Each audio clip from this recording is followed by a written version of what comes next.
بسم الله الرحمن الرحيم. In the name of Allah, the most gracious, the most merciful. There we go. Okay, excellent. Thank you everyone for being here. Look, I am delighted to be here. I want to make a quick caveat. I am not qualified to give any religious advice. What I do during my day job is work on bringing technology into place, developing it, and implementing it, and testing it, and making it safe in a healthcare setting.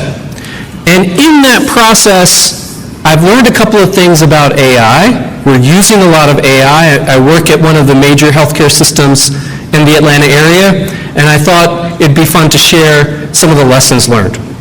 Now, first of all, I want to be clear about what we're going to talk about, so bear with me a little bit and just watch this brief video. Hello everyone, assalamu alaikum. We're going to talk a little bit about artificial intelligence. AI will have a growing impact on your personal life, most certainly have an impact on your career. We are already seeing the impact of artificial intelligence on society and the world. There are many advantages and benefits of artificial intelligence, and I will share some examples from healthcare to illustrate some of these. But there are also serious issues with justice and equity when it comes to artificial intelligence and data. We must consider the impact of artificial intelligence on society and how it could impact us as believers. Thank you for your attention. I hope you enjoy this session and the conference. Assalamu alaikum. All right. Wa alaikum assalam to the video, right? So let me ask you, just think to yourself about the video that you just saw and your reactions. Did I do an okay job at explaining what I'm going to talk about? Did I feel tense? Did it feel like a qualified speaker to you? And let me ask you, as you think about that, what you think about this same video just done over again. Hablaremos un poco sobre inteligencia artificial. La inteligencia artificial tendrá un impacto cada vez mayor en su vida personal. Seguramente tendrá un impacto en su carrera. Ya estamos empezando a ver el impacto de la inteligencia artificial en la sociedad y en el mundo. La inteligencia artificial tiene muchas ventajas y beneficios, y compartiré algunos ejemplos de atención médica para ilustrar algunos de ellos. Pero también existen serios problemas de equidad y justicia cuando se trata de inteligencia artificial y datos. Debemos considerar el impacto de la inteligencia artificial en la sociedad y cómo podría afectarnos como creyentes. Gracias por su atención. Espero que disfrutes de esta sesión y de la conferencia. Do I speak Spanish like that? No. I took some years of Spanish in high school, but I promise you I don't have that accent, and I am not that fluent. So what gives? The video that you just saw was purely synthetic, based on my voice, based on my appearance, but not me. I gave it a script, and it was relatively convincing. Like, I know myself pretty well, so if I saw that video, I would be like, something's a little off. But my wife probably would be like, yeah, that guy was smooth. So there are some potential advantages to artificial intelligence, a lot of potential benefits. There's a lot that we're seeing in healthcare that are potential benefits. You are already using it whether you realize it or not. But there is also a flip side to AI. I'm going to move forward to the next slide. And that flip side is what I want to educate ourselves about a little bit so that we realize what some of the risks are in artificial intelligence and how it may impact us as believers. So this is Azhar Aziz. Azhar Aziz is the CEO of Muslim Aid, is twice been the president of ISNA, the Islamic Society of North America, a friend of mine, someone I've worked with for years. This is his announcement. He's not in this session here. Is Brother Azhar here? No, not in this session right now. Let's see what he has to say he will be here today, inshallah. Hello friends, welcome to the ISNA Regional Conference here in Atlanta. We're excited to be here with my good friends, including the very Sigma Dr. Nabil, who I've known through ISNA's collaboration with Imana during COVID, and many health issues relevant to the American Muslim community. Let me tell you, Atlanta has the Riz. I like it here so much I think I will stay, especially since Texas has been sus lately. I'd like to encourage all of the speakers who flew in from out of town to consider moving here. I've already let my family know that we will be making a move, probably somewhere near RCN. Now pay attention or your brain will be skibidi. All right, a little cringe, forgive me, right? And if you know Brother Azhar, if you know him, you know that is not his accent and his voice. So you would know that this is not him. But if you don't know him, you might be confused. Furthermore, it really wouldn't have been difficult to train the AI on his voice. In fact, you saw in the previous video that it was a voice very similar to my speaking tone and pace, and so we could really do the same thing. There are some real risks. I could have had the former president of ISNA say almost anything up here, and if you didn't know him, you may have had questions. And this is a challenge for us. Hello.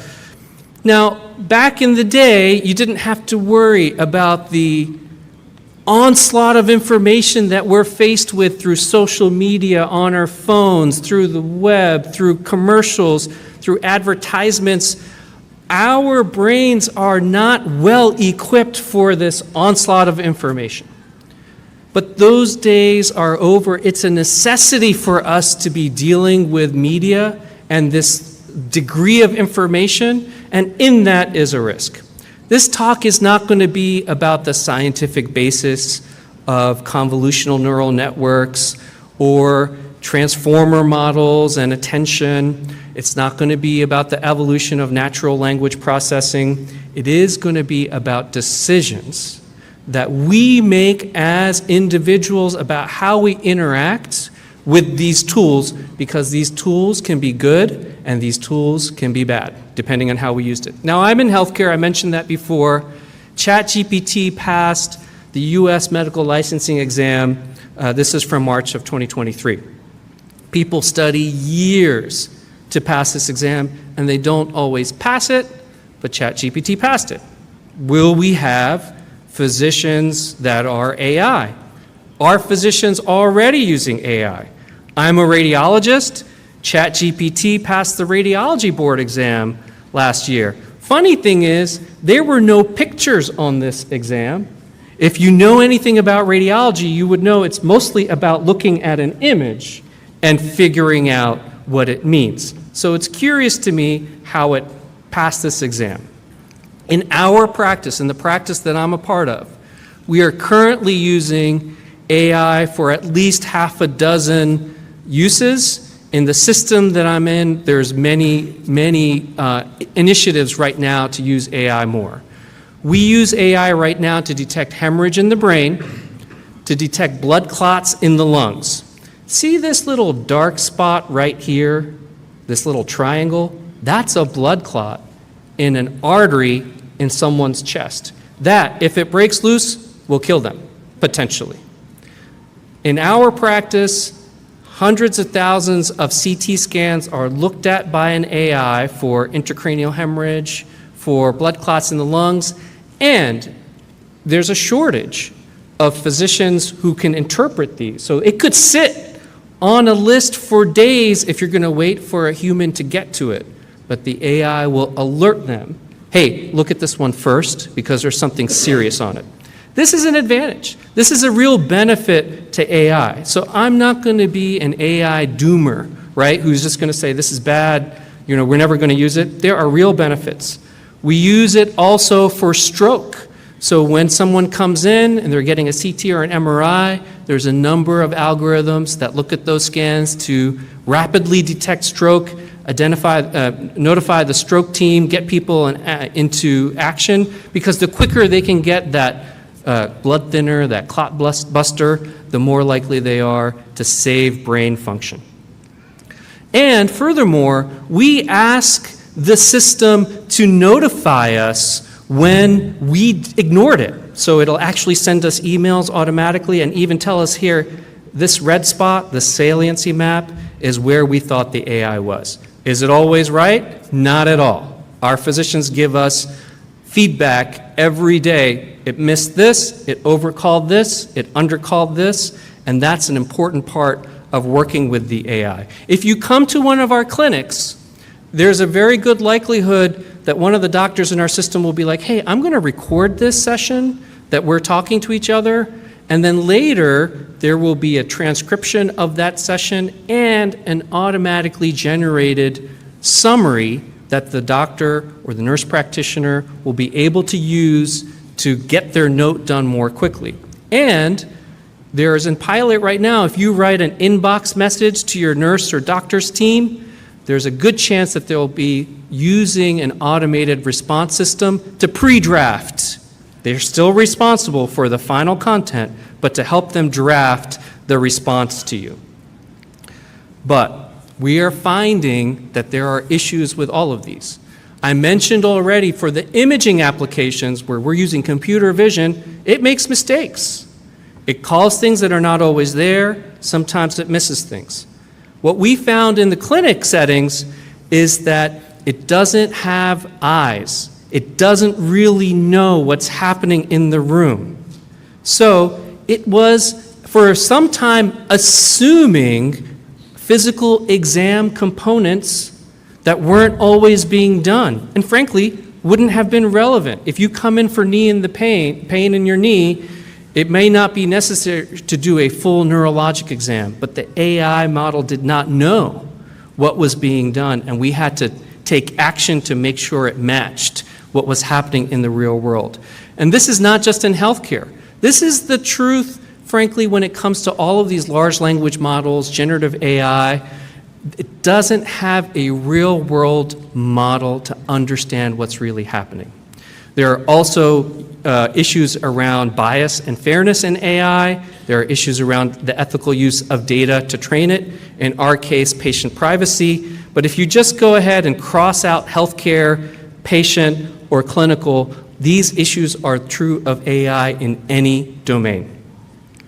AI can tell the race of a patient from a chest x-ray. How it knows that? No human knows. Because I cannot, I've done training in this field for a long time, longer than I'd like to admit. We are not trained to tell the race of a patient from a chest x-ray. I wouldn't be able to tell you how it knows, but it knows somehow.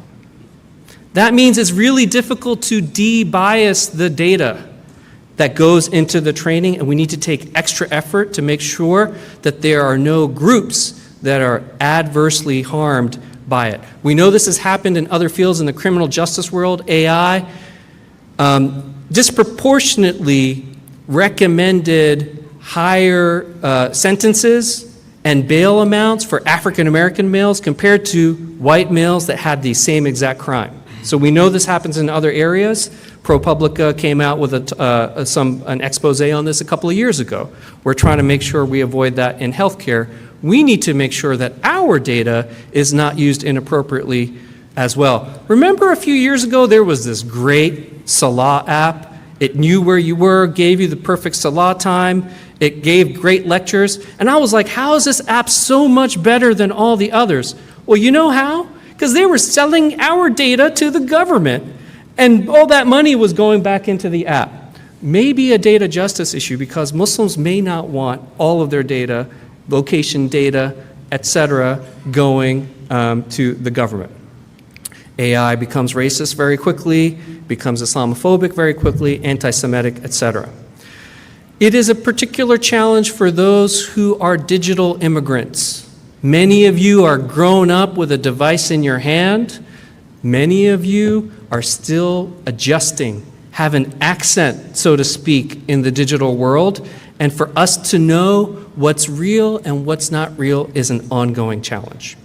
AI is being used in society to influence the views of thousands of people through social media campaigns, through AI bots. It's not just for good in all cases. And we are now familiar, may Allah preserve and expand and bring peace and justice to our brothers and sisters in Gaza, in Sudan, and all around the world, we know AI is being used in military applications as well. It's not a secret. It's been described, well described, about how this is being used, and there are serious justice issues there as well. So I'm going to wrap up.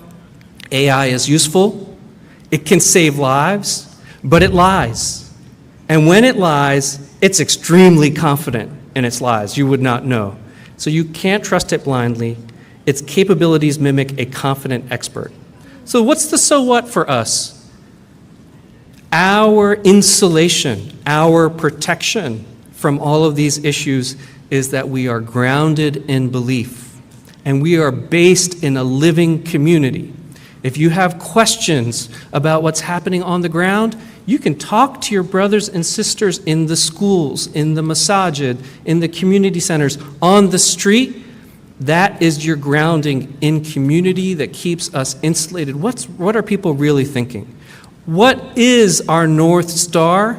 And that is our deen and our faith in Allah and our relationship with Him. So protect yourself. Use it, but be careful. And remember, AI does not have the agency, the emotional connections, nor the connection with Allah that believers have. So be proud of your natural intelligence and use your fitrah to the best, inshallah. Assalamu alaikum.